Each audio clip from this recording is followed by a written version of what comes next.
Hi friends, media ಮಹನ್ಗೆ ಸ್ವಾಗತ. DCM DK Shivakumar ಆಪ್ತ ಶಾಸಕರೊಂದಿಗೆ ದೆಹಲಿಗೆ ಹೋಗಿ ಹೊಸ ದಾಳ ಉರುಳಿಸಿದ್ದಾರೆ. ನವೆಂಬರ್ 20ರವರೆಗೆ ಒಂದ್ ಲೆಕ್ಕ, 21ರಿಂದ ಹೊಸ ಲೆಕ್ಕ ಅಂತ ಹೇಳ್ಕೊಂಡು ಓಡಾಡ್ತಿದ್ದಾರೆ. ಹಾಗಾದ್ರೆ ಈ ಕನಕಪುರ ಬಂಡೆ ಡಿಕೆ ಶಿವಕುಮಾರ್ ರಾಜಕೀಯ ಗುರು ಯಾರು? ಕೊತ್ವಾಲ್ ಜೊತೆ ಡಿಕೆಶಿನ ಲಿಂಕ್ ಮಾಡೋದ್ಯಾಕೆ? ಕೊತ್ವಾಲ್ ಜೊತೆ ಆ ಮಾಜಿ ಸಿಎಂ ಕ್ಲೋಸ್ ಆಗಿದ್ರಾ? ಡಿಕೆ ಶಿವಕುಮಾರ್ ರಾಜಕೀಯಕ್ಕೆ ಬಂದಿದ್ದು ಹೇಗೆ? ಎಸ್.ಎಂ. ಕೃಷ್ಣ ಬಳಿ ಡಿಕೆ ಶಿವಕುಮಾರ್ರನ್ನ ಕಳಿಸಿದ್ಯಾರು? ಡಿಕೆಶಿಗೆ ಮಂತ್ರಿ ಪಟ್ಟ ಕೊಟ್ಟವರು ಯಾರು? ಎಲ್ಲವನ್ನ ಈ ವಿಡಿಯೋದಲ್ಲಿ ಹೇಳ್ತೀವಿ. ಅದಕ್ಕೂ ಮುನ್ನ ನೀವಿನ್ನು ನಮ್ಮ ಚಾನಲ್ಗೆ ಸಬ್ಸ್ಕ್ರೈಬ್ ಆಗಿಲ್ಲ ಅಂದರೆ ಈ ಕೂಡಲೇ ಆಗಿ ಪಕ್ಕದ ಗಂಟೆ ಗುರುತಿನ ಮೇಲೆ ಕ್ಲಿಕ್ ಮಾಡಿ. ಡಿಕೆ ಶಿವಕುಮಾರ್ ಮತ್ತು ಕೊತ್ವಾಲ್. ಬೆಂಗಳೂರು ಭೂಗತ ಜಗತ್ತು ಕಂಡ ಡಾನ್ ಕೊತ್ವಾಲ್ ರಾಮಚಂದ್ರ. ಇಂದಿರಾ ಗಾಂಧಿ 1978ರಲ್ಲಿ ಚಿಕ್ಕಮಗಳೂರು ಕ್ಷೇತ್ರದಲ್ಲಿ ಸ್ಪರ್ಧಿಸಿದ್ರು. ಚುನಾವಣೆಯಲ್ಲಿ ಕಾಂಗ್ರೆಸ್ಗೆ ಹೆಲ್ಪ್ ಮಾಡ್ತಿದ್ದ ಡಾನ್ ಜಯರಾಜ್ ಜೈಲಲ್ಲಿದ್ದ. ಹೀಗಾಗಿ ಶಿವಮೊಗ್ಗದಿಂದ ಕೊತ್ವಾಲ್ ರಾಮಚಂದ್ರನನ್ನು ಬೆಂಗಳೂರಿಗೆ ಕರೆಸಿದ್ರು ಕೆಲ ರಾಜಕಾರಣಿಗಳು.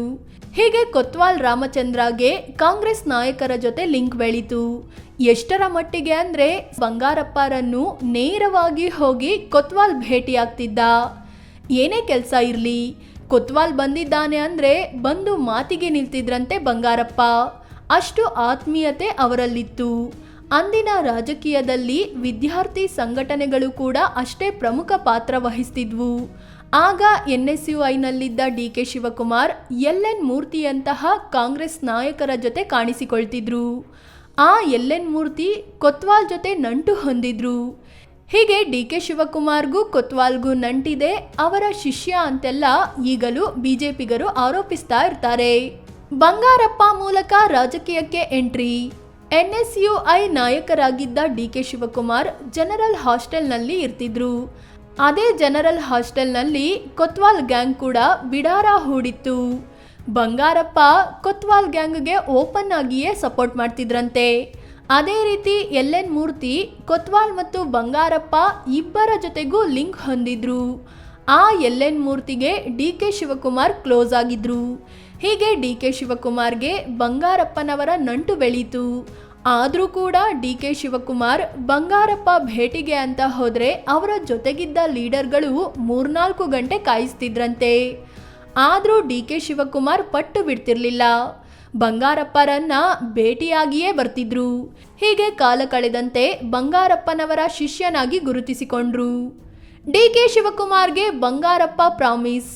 1989ರಲ್ಲಿ ಸಾತನೂರು ಕ್ಷೇತ್ರದಿಂದ ಡಿಕೆ ಶಿವಕುಮಾರ್ ಮೊದಲ ಬಾರಿಗೆ ಶಾಸಕರಾದ್ರು. 1989ರಲ್ಲಿ ಸಿಎಂ ಆಗಿದ್ದ ವೀರೇಂದ್ರ ಪಾಟೀಲ್ಗೆ ಅನಾರೋಗ್ಯವಾದಾಗ ಅವರ ಭೇಟಿಗೆ ರಾಜೀವ್ ಗಾಂಧಿ ಬಂದಿದ್ರು. ಮುಂದಿನ ಸಿಎಂ ಯಾರನ್ನ ಮಾಡಬೇಕು ಅಂತ ಕೇಳಿದಾಗ ಡಿಕೆ ಶಿವಕುಮಾರ್ ಸೇರಿದಂತೆ ಹಲವು ನಾಯಕರು ಬಂಗಾರಪ್ಪನವರ ಹೆಸರು ಸೂಚಿಸಿದ್ರು. ನಂತರ ಸದ್ಯದಲ್ಲೇ ಕರ್ನಾಟಕದ ಸಿಎಂ ಬದಲಾವಣೆ ಆಗುತ್ತೆ ಅಂತ ಅನೌನ್ಸ್ ಮಾಡಿ ರಾಜೀವ್ ಗಾಂಧಿ ದೆಹಲಿಗೆ ಹೋದ್ರು. ಡಿಕೆ ಶಿವಕುಮಾರ್ ಬಂಗಾರಪ್ಪನವರ ಬಳಿ ಹೋಗಿ ಈ ವಿಚಾರವನ್ನ ತಿಳಿಸಿದ್ರು. ಆಗ ಬಂಗಾರಪ್ಪ, ನಾನು ಸಿಎಂ ಆದ್ರೆ ನಿನ್ನ ಮಂತ್ರಿ ಮಾಡ್ತೀನಿ ಕಣೋ ಅಂತ ಗ್ಯಾರಂಟಿ ಕೊಟ್ರು. ಡಿಕೆಶಿಗೆ ಬಂದಿಖಾನೆ ಖಾತೆ ಕೊಟ್ಟಿದ್ಯಾಕೆ? ಅದರಂತೆ ಬಂಗಾರಪ್ಪ 1990ರಲ್ಲಿ ಸಿಎಂ ಆದ್ರು. ಒಂದಿನ ಡಿಕೆ ಶಿವಕುಮಾರನ್ನ ಕರೆದ ಬಂಗಾರಪ್ಪ ಮಂತ್ರಿ ಸ್ಥಾನ ಕೊಟ್ರು. ನಾನು ಮೊದಲಿಗೆ ಬಂದಿಖಾನೆ ಸಚಿವನಾಗಿದ್ದೆ, ಈಗ ಸಿಎಂ ಆಗಿದ್ದೀನಿ, ನಿನಗೂ ಬಂದಿಖಾನೆಯನ್ನೇ ಕೊಡ್ತೀನಿ, ನೀನು ಮುಂದೊಂದು ದಿನ ಸಿಎಂ ಆಗ್ತೀಯಾ ಬಿಡು ಅಂತ ಹೇಳಿದ್ರಂತೆ. ಹೀಗೆ ಡಿಕೆ ಶಿವಕುಮಾರ್ ಮೊದಲ ಬಾರಿಗೆ ಮಂತ್ರಿ ಸ್ಥಾನ ಅಲಂಕರಿಸಿದ್ರು. ಬಂಗಾರಪ್ಪ ಜೊತೆ ಮತ್ತಷ್ಟು ಕ್ಲೋಸ್ ಆಗಿ ಗುರುತಿಸಿಕೊಂಡ್ರು. ಬಂಗಾರಪ್ಪರಿಂದ ದೂರ ಆಗಿದ್ಯಾಕೆ? 1992ರಲ್ಲಿ ಬಂಗಾರಪ್ಪ ಕಾವೇರಿ ಗಲಾಟೆ ನಿಯಂತ್ರಿಸಲು ವಿಫಲವಾದ್ರು ಅನ್ನೋ ಕಾರಣಕ್ಕೆ ಸಿಎಂ ಸ್ಥಾನದಿಂದ ಕೆಳಗೆ ಇಳಿಸಲಾಯಿತು. ಇದರಿಂದ ಬೇಸರಗೊಂಡ ಬಂಗಾರಪ್ಪ ಕಾಂಗ್ರೆಸ್ಗೆ ಗುಡ್ ಬೈ ಹೇಳಿದ್ರು. ಕರ್ನಾಟಕ ಕಾಂಗ್ರೆಸ್ ಪಾರ್ಟಿಯನ್ನು ಹೊಸ ಪಕ್ಷ ಸ್ಥಾಪಿಸಿದ್ರು. ಬಂಗಾರಪ್ಪ ಶಿಷ್ಯರಾಗಿದ್ದ ಡಿಕೆ ಶಿವಕುಮಾರ್ಗೆ ಏನ್ ಮಾಡಬೇಕು ಅಂತ ಗೊತ್ತಾಗ್ಲಿಲ್ಲ. ಹೀಗಾಗಿ ಬಂಗಾರಪ್ಪನವರ ಬಳಿಯೇ ಹೋಗಿ ಸಲಹೆ ಕೇಳಿದ್ರು.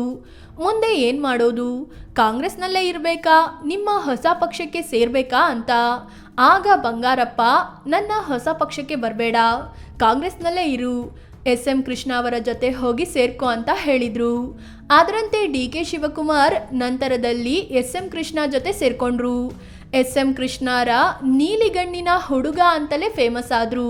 ಕೆಲವರು ಈಗಲೂ SM ಕೃಷ್ಣ ಶಿಷ್ಯ DK ಶಿವಕುಮಾರ್ ಅಂತ ಕೂಡ ಕರೀತಾರೆ. SM ಕೃಷ್ಣ ಹಾದಿ ಹಿಡಿತಾರ DKಶಿ. SM ಕೃಷ್ಣ 2017ರಲ್ಲಿ ಕಾಂಗ್ರೆಸ್ ಬಿಟ್ಟು ಬಿಜೆಪಿ ಸೇರಿದ್ರು. ಇದು ಇಡೀ ರಾಜಕೀಯ ರಂಗಕ್ಕೆ ಶಾಕಿಂಗ್ ವಿಚಾರವಾಗಿತ್ತು. ಕಾಂಗ್ರೆಸ್ ತಮ್ಮನ್ನ ಕಡೆಗಣಿಸ್ತಿದೆ ಅನ್ನೋದು ಈ ನಿರ್ಧಾರಕ್ಕೆ ಕಾರಣವಾಗಿತ್ತು. ಇದೀಗ DK ಶಿವಕುಮಾರ್ ಕೂಡ ಬಿಜೆಪಿ ಸೇರ್ತಾರೆ ಅನ್ನೋ ಚರ್ಚೆ ಆಗ್ತಿದೆ.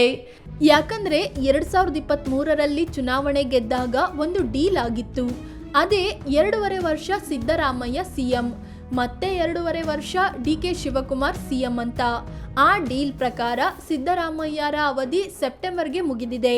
ಆದರೆ ಸಿದ್ದರಾಮಯ್ಯ CM ಸ್ಥಾನವನ್ನು DK ಶಿವಕುಮಾರ್ಗೆ ಬಿಟ್ಟು ಕೊಡಲು ರೆಡಿ ಇಲ್ಲ. ಇದೇ ಕಾರಣಕ್ಕೆ DK ಶಿವಕುಮಾರ್ ಬಿಜೆಪಿ ಮನೆ ಕಡೆಗಿನ ದಾರಿ ಹಿಡಿತಾರಾ ಅನ್ನೋ ಅನುಮಾನ ಮೂಡಿದೆ. ಅದು ಅಲ್ಲದೆ ಈ ಹಿಂದೆ ಸದನದಲ್ಲಿ DK ಶಿವಕುಮಾರ್ RSS ಗೀತೆ ಹಾಡಿದ್ರು. ಕುಂಭಮೇಳಕ್ಕೂ ಹೋಗಿದ್ದ DK ಶಿವಕುಮಾರ್ ಅಮಿತ್ ಶಾ ಜೊತೆ ವೇದಿಕೆ ಹಂಚಿಕೊಂಡಿದ್ರು. ಹೀಗಾಗಿ SM ಕೃಷ್ಣ ರೀತಿ DK ಶಿವಕುಮಾರ್ ಕೂಡ ಬಿಜೆಪಿಗೆ ಜೈ ಅಂತಾರಾ ಅನ್ನೋ ಪ್ರಶ್ನೆ ಮೂಡಿದೆ. ಫ್ರೆಂಡ್ಸ್, ಇದು ಕನಕಪುರ ಬಂಡೆ DCM DK ಶಿವಕುಮಾರ್ ರಾಜಕೀಯ ಗುರುಗಳ ಬಗ್ಗೆ ಮಾಹಿತಿ ನೀಡುವ ಪ್ರಯತ್ನ. ಈ ಬಗ್ಗೆ ನಿಮಗೇನು ಅನಿಸುತ್ತೆ ಅಂತ ಕಾಮೆಂಟ್ ಮಾಡಿ ಹೇಳಿ. ಅದೇ ರೀತಿ ನೀವಿನ್ನೂ ನಮ್ಮ ಚಾನಲ್ಗೆ ಸಬ್ಸ್ಕ್ರೈಬ್ ಆಗಿಲ್ಲ ಅಂದರೆ ಈ ಕೂಡಲೇ ಆಗಿ ಪಕ್ಕದ ಗಂಟೆ ಗುರುತಿನ ಮೇಲೆ ಕ್ಲಿಕ್ ಮಾಡಿ. ಧನ್ಯವಾದ.